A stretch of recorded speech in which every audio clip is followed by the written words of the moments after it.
Okay, so I'm out here morel hunting today, and it's a rainy day. I'm getting wet. So far I haven't had any luck with the morels. Have seen some oysters, which I'm gonna put on video before I leave. But I just found a mushroom that I'm not even sure exactly what it is yet until I pick it and look at the underneath. So I'm gonna flip the camera around and we're gonna look at it together. Alright, so I saw these probably 15 feet away, and it brought me over here to look at them. They do catch your eye. Before I flip it over, it's probably Flamulina, velutipes. I don't know exactly how to pronounce it, but it could also be a hyphloma. So we're gonna look at it. Yeah, it's Flamulina.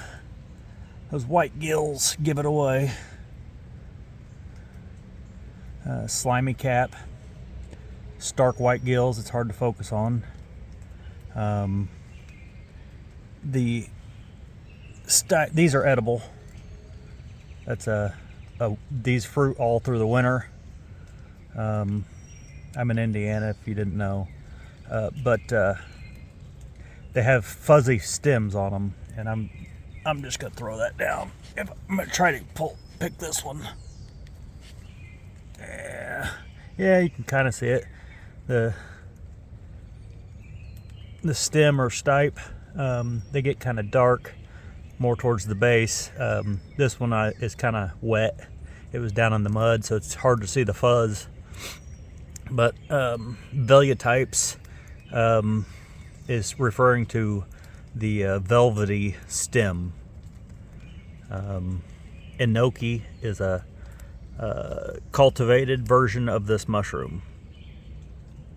So I'm just going to throw that down. Okay, here's another marginal edible mushroom. This is Pluteus cervinus.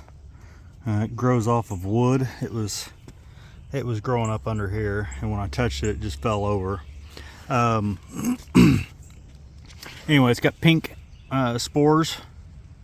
So you see it kind of turns the gills a pinkish color. The cap can be white to golden brown sometimes. Anyway, white stem. Sometimes it's got dark fibers on it, but I don't recommend eating it. It's not very good. It's pretty bland, very tough. But it is edible if you're starving. And I just stepped over the log, and there's some more Pluteus. Right, there's more down in there. Reach down here. That's a pretty one.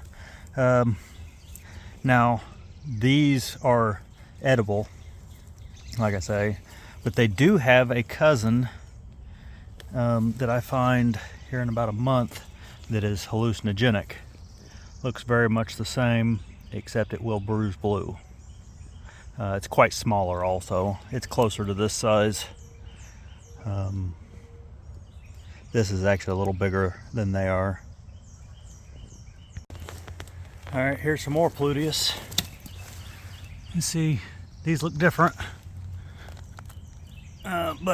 And they're younger, and they got white gills. That's just because they're younger. Spores haven't developed yet. There's some more right there. Okay, so I happened upon these trees laying here dying, rotting, not dying, they're already dead. But I saw this poking up. I pulled it out. Dark gills, golden cap, kind of, you can see the lines. You can see it darkening on the edge there. This is Coprinellus micaceus, also known as an ink cap. These will melt, the caps will, leaving just a black gooey mess behind. These are edible when they're young like this. In fact, they're quite delicious, but you have to cook them fast. before they start to delicace. There's some more popping up. You can see how they kind of hide in there, but they will actually come up in great big clumps. A lot of times when you find these, there'll be hundreds of them, and they're usually all real close in size. In fact, here's some that have melded. It's raining. Right there is some that have already, not sure if it's the same species or not. There's a bunch of different species, but you can see how much different these look.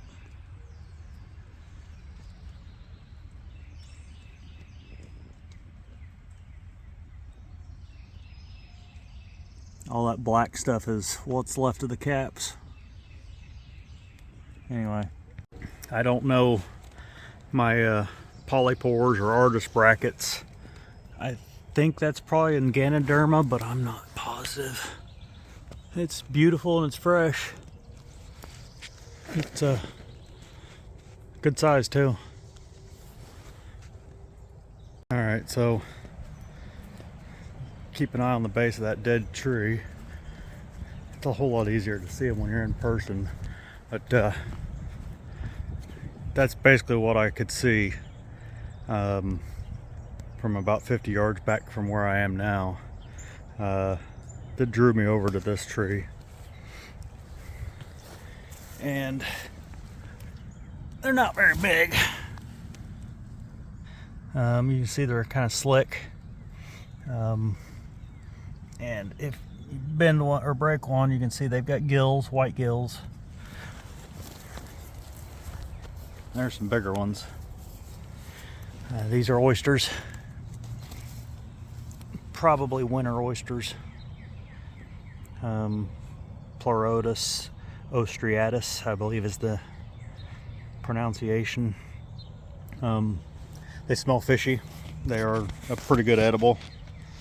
And if you're striking out on morels and you find some of these, give them a try, especially if they look like that. I'm gonna leave these for somebody else because I got a whole bunch growing at home. Well, I struck out on morels, which is nothing new. I spend too much time farming this time of year, and I don't have any real good patches for morels. The ones I do have usually give me a few every year, maybe up to a dozen. Not a big deal. I don't do it for the morels. I like a lot of the chanterelles, for instance. They make it worthwhile, and you can find them basically all summer long. Anyway, so I didn't find any morels, but I found Cervinus squamosus, which I did not get on video. They were nothing to look at, but those are edible. Excuse me, keep burping for some reason. I found Coprinellus micaceus. I think I found I wasn't positive on it, but I think it was a stropharia, which I did not get on video either. Found Flamulina, velutipes, or enoki, oysters, Pluteus. So I may be missing one, but anyway, even though I didn't find morels, there's lots of mushrooms out there to find. It's hard to strike out this time of year. If you just learn a few mushrooms other than morels, you can almost always find something.